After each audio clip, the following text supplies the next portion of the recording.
Viewers, আপনাদের সবাইকে welcome করছি এশিয়ান টেলিভিশনের নিয়মিত সাপ্তাহিক আয়োজন গ্লস অ্যান্ড গ্লিটারে। পুরো সময় জুড়ে আপনাদের সাথে আছি আমি তমা রশিদ এবং বরাবরের মতো কিন্তু আজও আপনাদের জন্য আমরা মজাদার তিনটি সেগমেন্ট নিয়ে এসেছি। আজ আমাদের সাথে থাকছে hot seat with celebrity, trendy looks and get up এবং সর্বশেষ বিউটি টিপস।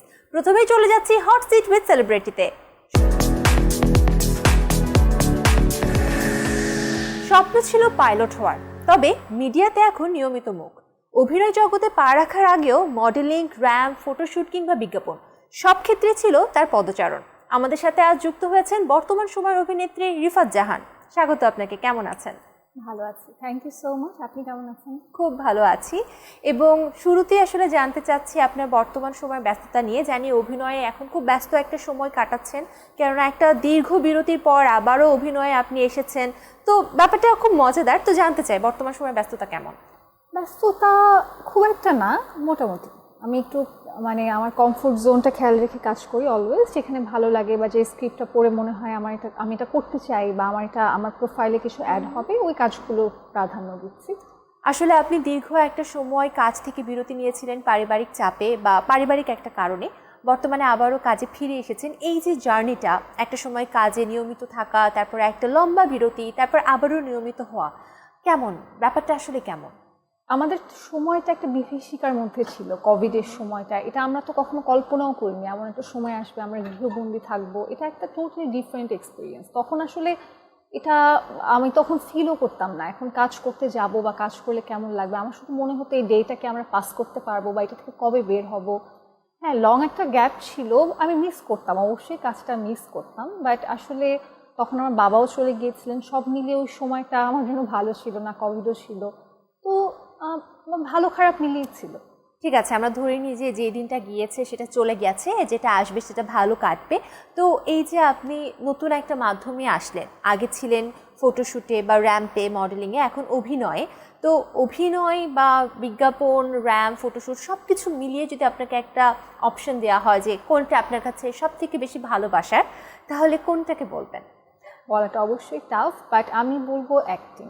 প্রতিটা স্টেপে আসলে আমি অনেক কিছু শিখেছি। আমার প্রত্যেকটা স্টেপে আমার মনে হচ্ছে এটা এক একটা ধাপ পার হয়ে আমি আরেকটা ধাপে পা দিয়েছি। কিন্তু আমি বলবো অ্যাক্টিং, কারণ দিন শেষে এখানে অনেক ক্রিয়েটিভ অনেক কিছু থাকে। আমার কাছে মনে হয় যে আমি অনেক কিছু এভরিডে, একটা ডে পাস করলে অনেক কিছু শিখি, নতুন জানতে পারি। তো এই জন্য আমার কাছে অ্যাক্টিংটা ভালো লাগে। আসলে একজন অভিনেত্রী মানেই তো গ্ল্যামারাস একটা ব্যাপার, কিন্তু তার মানে এই না যে এই বিষয় নিয়ে অভিনয় করছি বা যে গল্পে অভিনয় করছি সেখানে গ্ল্যামারাস ব্যাপারটা আমার ভিতরে থাকতে হবে। চরিত্রের প্রয়োজনে আসলে অনেক কিছুই সাজতে হতে পারে। যেহেতু ক্যারিয়ারের আপনি এখন একটা উৎকৃষ্ট সময়ে আছেন, একটা এমন পর্যায়ে আছেন যেখানে নিজেকে গ্ল্যামারাসভাবে প্রতিনিয়ত উপস্থাপন করাটাই ক্যারিয়ারের জন্য আপনার জন্য অনেক প্রশংসনীয় এবং ফ্রুটফুল হবে। তো সেই ক্ষেত্রে কী ধরনের চরিত্রতে আপনি অভিনয় করতে স্বাচ্ছন্দ্য বোধ করেন, যেগুলো একটু গ্ল্যামারাস, নাকি যেই গল্পগুলো মানুষের সাথে রিলেট করা যায় সেগুলো? আমার কাছে মনে হয় দুটো করারই দরকার আছে, কারণ আমাদের যে কোনো ইন্ডাস্ট্রিতে একটা টাইপের মানুষ করতে থাকলে তখন আরেকটা টাইপ মানুষ তাকে নিয়ে আর ভাবতে পারে না। তো আমার কাছে মনে হয় দুটোই দরকার আছে করা, তাহলে নিজের মধ্যে একটা ভ্যারিয়েশন থাকবে বা করতে ভালো লাগবে। বাট হ্যাঁ, দর্শকের কাছে যাওয়া যায় সেটা আই থিঙ্ক মানুষ রিলেট করতে পারে, যে স্টোরিগুলো দিয়ে দর্শকের কাছে পৌঁছানো বেশি ইজি, আমার কাছে এটা মনে হয়। অভিনয়ের কিছু ভালো দিকগুলো বা আসলে থাকে না কিছু মেমোরিজ যেটা আমাদেরকে পরবর্তীতেও খুব মনে করিয়ে হাসি দেয়, বা হয়তো এমন কোনো মেমোরিজ যেগুলো আমাদেরকে পরে মনে পড়লেও খুব বিরক্তির কারণ হয়ে দাঁড়ায়। তো আপনার ক্ষেত্রে তেমন কোনো মেমোরিজ আছে যেটা ভালো প্লাস খারাপ, এরকম দুটো মেমোরি? অনেক মেমোরিজ আছে আসলে। এইসব সবগুলো অ্যাক্টিংয়ের মধ্যে দিয়ে আমরা যে জিনিসগুলো এক্সপিরিয়েন্স করি, হয়তো শুটিংয়ের মাঝে রাস্তায় বসে খাচ্ছি, যেটা কখনো রিয়েল লাইফে আমরা ভাবিও না যেটা পসিবল, বা রাস্তায় দাঁড়িয়ে শুয়ে পড়ছি, হাসাহাসি করছি। তো এটা একটা ডিফারেন্ট লাইফ দেখা, আরেকটা ডিফারেন্ট মানুষের লাইফ দেখা, ডিফারেন্ট আরেকটা লাইফ দেখা। তো প্রত্যেকটা দিনই নতুনভাবে কিছু না কিছু এক্সপিরিয়েন্স করা হয় যেটা আগে কখনো লাইফে হয়নি। তো অ্যাক্টিংটা দিয়ে আসলে অনেক অনেক অনেক মেমোরিজ, অনেক এক্সপিরিয়েন্স নিউ, যেগুলো হয়তো এই লাইফে আমি হলে সেটা কখনো এক্সপিরিয়েন্স করতাম না। ওকে, সো মোরওভার কথাটা এটাই হচ্ছে, আসলে খারাপ ভালো মিলিয়ে আছে অ্যাক্টিং জীবন, আলাদাভাবে বলার কিছুই নেই। চলুন দেখে আসি কি রয়েছে আপনাদের জন্য এই সপ্তাহে ট্রেন্ডি লুকস অ্যান্ড গেট আপে। হ্যালো ভিউয়ার্স, সবাইকে স্বাগত জানাচ্ছি trendy look and get up সেগমেন্টে। সাথে আছি আমি Tania Afrin women's doll beauty lounge থেকে, এবং আমাদের এই ব্রাঞ্চটা আছে 2 মিরপুর রোড, কলাবাগান। আজকে আমাদের সাথে মডেল হিসেবে আছে সিফাত নুসরাত। ও খুব সুন্দর একটা অরেঞ্জ কালারের লেহেঙ্গা পরেছে, মিষ্টি অরেঞ্জ। তো আমি ওকে একটা এঙ্গেজমেন্ট লুক দেখাবো। চলুন দেখি সিফাতকে এই মিষ্টি কালার লেহেঙ্গার সাথে যে লুকটা দিব ওকে কেমন দেখায়। সময় স্বল্পতার কারণে আমি ওর বেসটা আগেই কমপ্লিট করে রেখেছিলাম। তো বেসটা আমরা যা দিয়ে করেছি সেটা হচ্ছে অ্যাট ফার্স্ট বেসটা খুব ভালো করে ক্লিন করে দেন ময়শ্চারাইজার দিয়ে, এরপরে আমরা প্রাইমার দিয়েছি। প্রাইমারের পরে আমরা কালার ক্যারেক্টার করেছি এবং ফাউন্ডেশন অ্যাপ্লাই করেছি এবং লুজ পাউডার, দেন সেটিং স্প্রে। এরপরে আমাদের বেসটা কমপ্লিট হওয়ার পরে আমরা এখন কন্ট্রোলিংয়ে চলে যাব। একটু কন্ট্রোলিং করে নিচ্ছি, একটু ফেসটা একটু শার্প দেখাবে।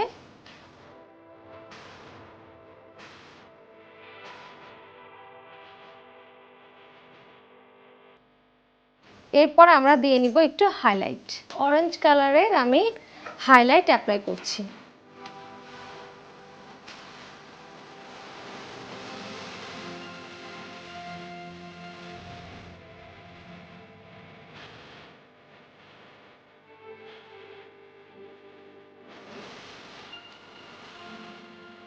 বেস মেকআপটা কমপ্লিট, ব্লাশ অন করে ফেলেছি, কন্ট্রোল করে ফেলেছি। এরপর আমরা চলে যাচ্ছি আইব্রোজে।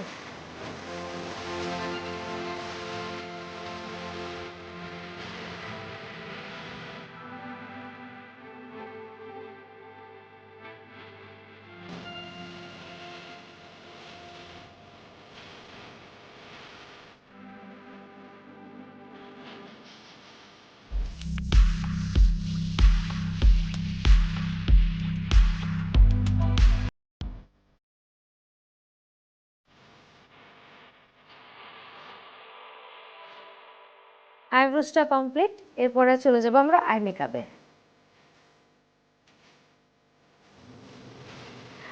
ও পরেছে একটা অরেঞ্জ কালারের লেহেঙ্গা, এটার সাথে ম্যাচ করে আমি লাইট একটা অরেঞ্জ অ্যাট ফার্স্ট ইউজ করছি ওর পুরো আয়ে। দেন এরপরে আমরা একটু ডার্ক অরেঞ্জ টোনটা অ্যাপ্লাই করব।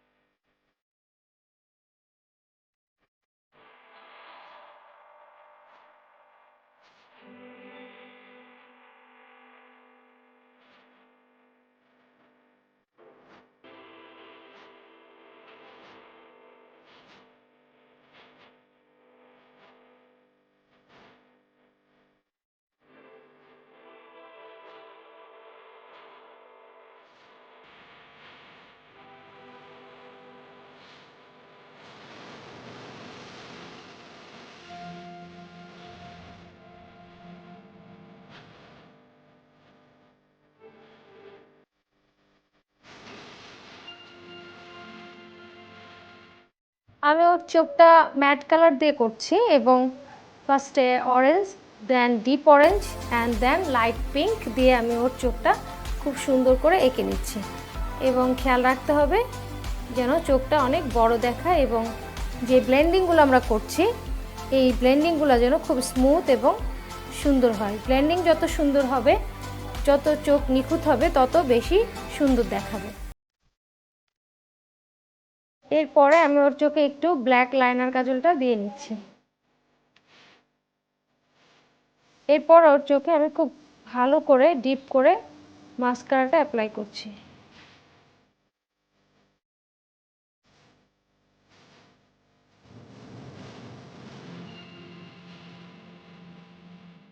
এবার ওর আই মেকআপটা কমপ্লিট, এরপর আমরা চলে যাচ্ছি লিপস্টিকে।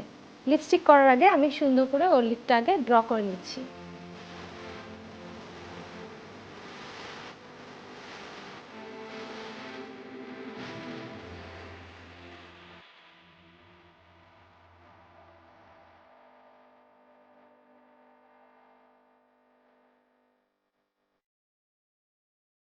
আমার ফেস মেকআপ ডান।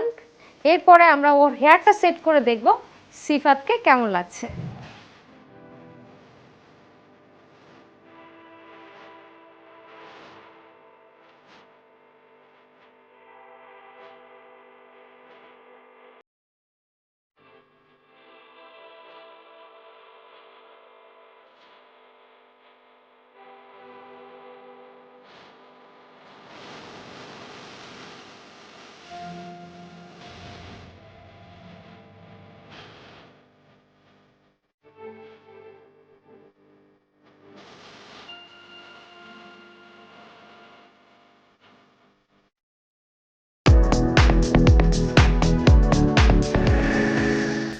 দেখে আসি এই সপ্তাহে বিউটি টিপসে কি নতুন টিপস রয়েছে আপনাদের জন্য। বিউটি টিপসে আজকে আমি হেয়ার কেয়ার নিয়ে আপনাদের সাথে কথা বলবো।